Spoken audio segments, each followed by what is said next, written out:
Hi, welcome to Promo Insiders, an ASI Media podcast covering the topics that matter most to the promotional products industry. I'm Sara Lavenduski, Executive Director of Client Education and Content, and today I'm with my colleague, Data Analytics Editor Hannah Rosenberger, to talk about ASI Fort Worth that just wrapped. So Hannah, thank you so much for being here. Appreciate it. Thanks for having me, Sara. Of course. So we had fun at the show. It was busy. We did. Yeah, this was your first show, so that's exciting. Yep. You wrote a trends report about what we had seen on the show floor. So can you give us some highlights of that, an overview and things that we had noticed when we were walking around? Yeah, so like you said, it was my first time at an ASI show, first time, walking around on an ASI show floor. So I had a lot of fun looking for new and interesting products and things. A couple of my favorite items and trends that I saw. I think one of my favorite things was these like corduroy ball cap, like baseball hats. I have just never seen a hat with that like fabric before. But they also had like they were covered in an entire panel of embroidery, like one of the cap panels was just full embroidery of like a cityscape. Like one of them was like a Starbucks hat, and I think what's the city that has the needle in it that I assume is where the Starbucks headquarters Seattle? is. Yes, Yeah. so it was like the Seattle like skyline, and I thought those were pretty cool, pretty different. What else did we see? In terms of drinkware, we noticed that if you have your tumblers and stuff, instead of having like a clear lid like this one has, they were having like kind of a matching. So it would be like a pink clear lid or like yellow or whatever the color was, which I thought that was pretty cool. Again, something different in a category that like can get a little repetitive if you stick with the same thing. So I thought that was a new clever way to spice things up a little bit. I'm trying to think anything else. Oh, and the other one also related to kind of, texture like that corduroy. There's a lot of cool decoration stuff in terms of apparel. I stopped by the In Your Face apparel booth. They had a show sweatshirt that was pretty cool. It had kind of an embossed Texas logo. That was pretty cool. And they also had a kind of textured rubber patch, which I thought was interesting. I hadn't seen anything like that before. And we had really admired the new women's styles from Charles River. Those are really cool, very retail inspired. Something you would definitely want to wear, which women's apparel can be hit or miss sometimes in this industry, but definitely hitting the mark on that. I'm a bag girl. I love bags. I have so many bags, and the bag styles are really cool. Terrytown had a lot of really cool ones, like nice carry-ons that you could slip under the seat in front of you. Really like and I like how they're like minimalist and very smooth. And I like kind of like roomy bags, but they don't look super big. That's like that's a big one for me. And especially now that people are going back to the office, people are still heading back to the office after all this time. And they're looking for like commuter bags, like laptop backpacks and things like that. And our industry is full of them, and they're just really like nice quality and have really cool imprint locations as well, and like really cool imprint styles. Like you had mentioned, I think the imprinting is getting really like that. The full panel embroidery is like very complex. And embroidery can either look really, really good or not so good. So you have to be really confident in your embroidery abilities to do something like that. So that was really impressive as well. Yeah. Cool. So we also kicked off 2 of the 3 days with important discussions on tariffs, which of course is on everyone's mind right now. It's all over the news. So one was a tariff Q&A I moderated with our ASI's president and CEO, Tim Andrews, before our lunch and learn with the quick hit supplier presentations. And then the other was a small panel I moderated with Lori Bauer. She's the CEO of Counselor Top 40 Distributor I Promote You. And she was joined by Dan Jelinek. He's CFO of Top 40 Supplier, the Magnet Group. And we talked about, what they're seeing in the marketplace, what they're anticipating the months ahead with tariffs. That was before our brunch brainstorm, which is one of our newer experiences at the shows where we have distributors kind of peer thought share about like challenges that they're having with their businesses and maybe solutions that they could present to each other. Honestly, I think the biggest takeaway from me for those when I was sitting on them was not so much like the tariffs themselves, which I think there's still a lot to be determined as far as like what are things going to cost as they cross the border.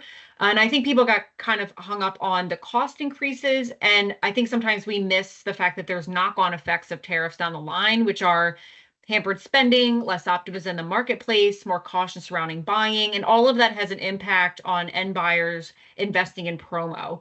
So Hannah, you sat through both of them. What were your big takeaways from those sessions? I think my big takeaway was similar to yours. It totally makes sense to me that distributors and suppliers alike, their main concern, like right now, right this second, is going to be dealing with any of those price increases that come Yeah. down the line, especially, as people are trying to figure out, like you said, exactly what that's going to look like, because it Yep. seems like things are changing every day sometimes. Yep. But I do think it's important, especially once that starts to kind of settle down, hopefully, a little bit, that people keep in mind, the bigger effects that this could have. You have to, I think it was Tim that was talking about how, important it is to keep in mind that, the ROI that promo offers compared to other types of advertising, and, kind of keep some of those stats in the back of your mind when you're pitching to end buyers, just to make sure that they know that they should still keep putting their dollars in promo, even though, markets are shifting. Marketing Yeah. dollars might be getting tightened a little bit. Like, how important it is to make sure that people know, like, how good of an ROI promo has compared to other things. Totally. And I think Dan had a very similar sentiment, which is like, this is a really resilient industry. Mm-hmm. We're really good at pivoting, like COVID showed us that. We're really good at pivoting. We're really good at like figuring out how to, what to do with the increased costs and how to pass that down in a way that's palatable. Distributors are really creative with maybe pitching different types of products for clients who have tighter budgets. Like we have a lot of flexibility in this industry to keep moving forward. So yeah, I think that was another like big takeaway. Like despite the challenges, like promo is very resilient and it's also still a solid advertising medium to invest in. So that really was, I think, driven home during those sessions as well. We also had a lot of education at the show. We had classroom sessions. We had power sessions on the show floor. We had our first ever ESP Plus user conference, which featured a lot of in-depth classes on ESP Plus, and distributors were telling me how much they liked that. Which sessions, Hannah, did you attend, and what were your takeaways from those? So I attended a couple of classes on Education Day. I attended one of the ESP Plus user conference classes, just like the intro to ESP. I'm familiar with it, so I don't think I was quite the target audience, but I will say that the people that were in the room were very engaged and like asking a lot of questions. That Mhm. was hosted by John Young, who is the director of software engineering at ASI, I think is his Mhm. title. And he was like calling out, asking for, search suggestions, and people were very engaged and interested in the conversation. So that was great to see. And then outside of ESP Plus, I went to one about kind of choosing the right apparel for your promotion, and one on creating a frictionless client experience from Bill Petrie. Mhm. And I think my big takeaway from both of those was just like how important it is to kind of differentiate yourself as a distributor. There's millions of products in this industry, but at the end of the day, a lot of distributors have access to the same or very similar products. So whether it's by, kind of removing some of the friction points, as Petrie called it, in the sales process, like making it really easy for people to buy from you, or like picking apparel pieces or like decoration methods or imprint areas that are a little bit more unique, like a little bit more standout from your typical, t-shirt, crew neck, whatever. Those are ways that distributors can set themselves apart in a industry that is, can be a little competitive. Sure. Yeah, totally. I went to a few power sessions on exhibit days 1 and 2. So I went to one with Samina Safdar. She's a digital marketer from she has her own company called Amplify Your Voice. And she talked about social selling, the power of social selling, and basically like on social media, how you can build your brand and build relationships on social media that aren't all about sales so that you become like more people are more apt to buy from you because they know you and trust you. So building a brand on social media, again, not like hard selling, but really building your presence on social that's attractive to people so that they want to buy from you. So that was very interesting. She was a wonderful speaker. I also attended one, it was called Proof Positive, and it was Denise Gustafson from NAPCO Research, which is she's actually she oversees the media brands under Printing United, and she had a panel with, they were actually listed ASI distributors. Two of them were from Texas, one was from Virginia, and the three of them talked about offering both promo and print. So basically encouraging people to like look into offering print services, because top markets and promo and your top customers that buy promo products, they also buy print, and they're often buying it from somebody else. So you can upsell and you can become a one-stop shop experience for your clients if you offer both.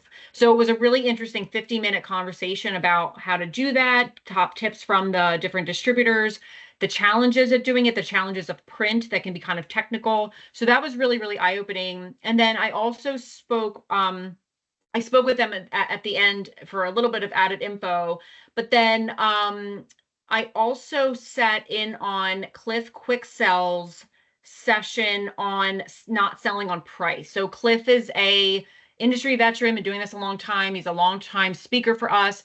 Basically, he says distributors have a really bad habit of coming down on price that they're charging the end buyer just to get the sale.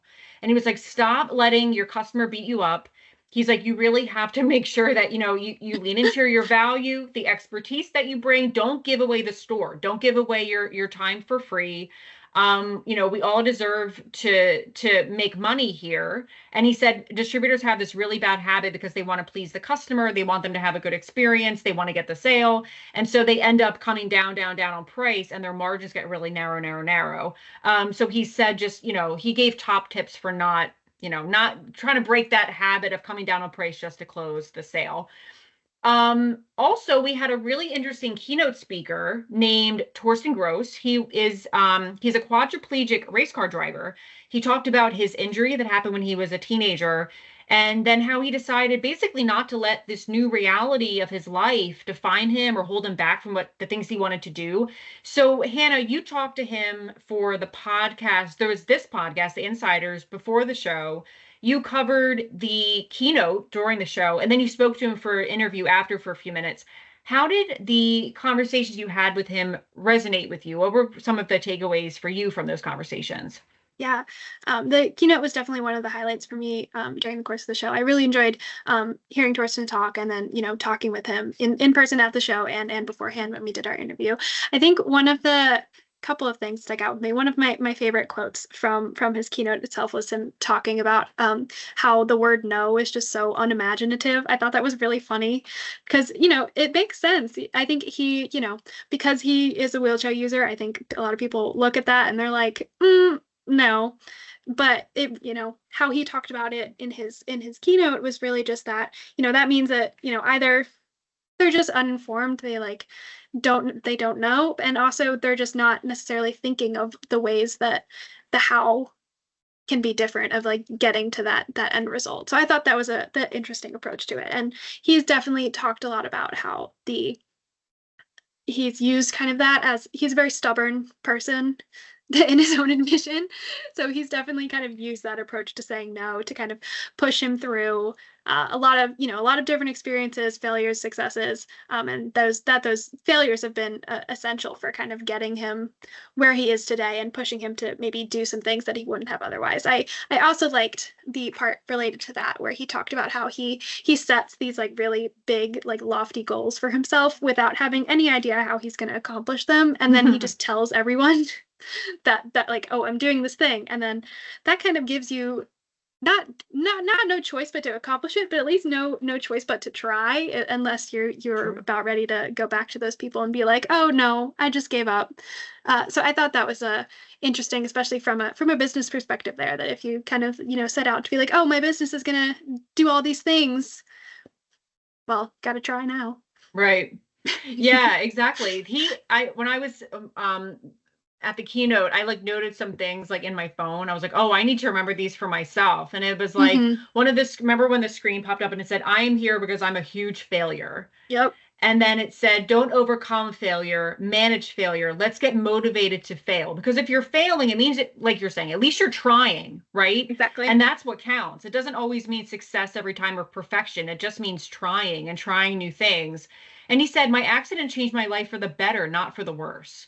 And I was like, wow, that like really put it into perspective and how he has changed his whole perspective when he Mm-hmm. could have let this really affect how he lived his life. And I think my favorite line from it was everyone has a wheelchair, something that we think holds us back. Make your wheelchair into your superpower. And I was like, man, that was like, we have to really remember that. Like the things we think of as weaknesses can actually be our strengths. Mm-hmm. Yeah, it was such an interesting conversation. Really interesting story that he has. I believe there's going to be a documentary about him, right, on Prime. I think so. I think he said it's coming out in April sometime on Amazon Prime. So Amazing. I'm I will be going on there and watching it. I think Yeah. he's a fascinating guy, and I would, love to see more of hmm his story. And we saw his car. You got to hang out at the I got car, his to Porsche. look in the car. That was also really fun. hmm It's a hand controlled Porsche, so it's his like arm gets strapped to the wheel and he drives it like that, which It's amazing. is crazy. Yeah, Crazy that that technology exists. I know, right? Tell me about it. Well, Hannah, thank you for joining me here and at the show. And check out all of our show coverage at asicentral.com/news. And also take a look at the details for ASI Chicago coming up in July at asishow.com. Thanks for listening. Thank you, Hannah. Appreciate it. Anytime.